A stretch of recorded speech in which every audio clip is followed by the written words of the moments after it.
amongst all of us. We can see that the ordinary people are suffering. The people who basically ended up being hostages held by the Ukrainian radicals and nationalists who are clinging to power at any price. Now, why am I saying this? Because in those territories which came under the Russian armed forces control, the people are not encountering acute humanitarian issues. The local authorities, after the radicals have left, are working normally and providing all the necessary services to the people. The life-providing services to the people are functioning. The acute issues are only remain in those towns where the Ukrainian authorities issued a criminal and irresponsible order to distribute arms to anyone who wants it, including criminals, the criminals who were let out of prisons for that specific purpose. And this resulted in mass instances of robberies and killings and looting. There's plenty of information about that in social networks. The social networks also have appeals from a number of heads of administrations calling on the Ukrainian authorities to stop this madness. We also note that there is many instances where later on the victims of the looters and gangsters are shamelessly presented as having perished at the hands of the so-called Russian infiltrators. We address the people in Kiev, held by the radicals in the city as a human shield. The Russian Ministry of Defense confirms that all those peaceful citizens of Kiev can leave the capital of Ukraine without hindrance via the road Kiev-Vasilkov. This road is open and safe. Let me repeat it once again, that the special military operation conducted by the Russian armed forces does not have the goal of occupying Ukraine or harming the local population. Demilitarizing the country, which is crammed with NATO weaponry, is aimed at protecting the long-suffering people in Donbass and Ukraine. The special operation conducted by Russia does not impact critical civilian infrastructure. Over the 5 days of the operation, there hasn't been a single documented case of targeted destruction or no evidence of the death of civilians caused by the Russian military. And we're constantly being told the opposite, referring to some kind of credible reports. Despite the fact that currently in the information area there is a huge number of fakes, the kinds of fakes that people are trying to place on us, the blame for what is being done by Ukraine itself.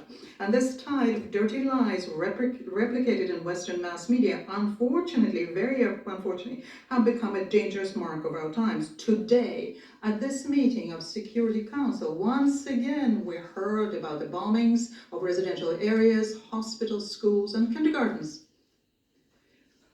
It is reliably known that the Ukrainian radicals are placing their attack weaponry in residential areas, which is a direct violation of international humanitarian law.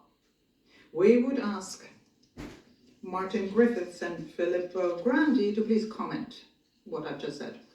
Everyone knows very well that starting in 2014, Russia alone basically extended assistance to the peaceful people in Donbass who were encountering relentless shelling by the Ukrainian army and the blockade by Kiev.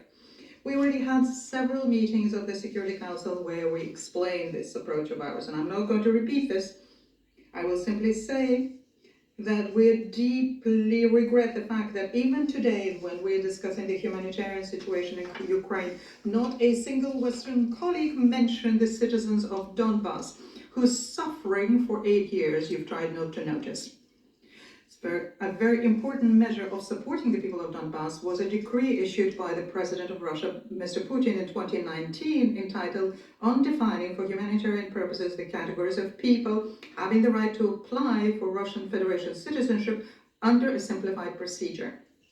At the time when the people in southeast of Ukraine were basically pushed to the brink of survival by the criminal authorities in Kiev, who organized a socio-economic blockade of Donbass. In this situation, providing them the Russian citizenship allowed them to receive social allowances, pensions, salary, as well as education and healthcare services.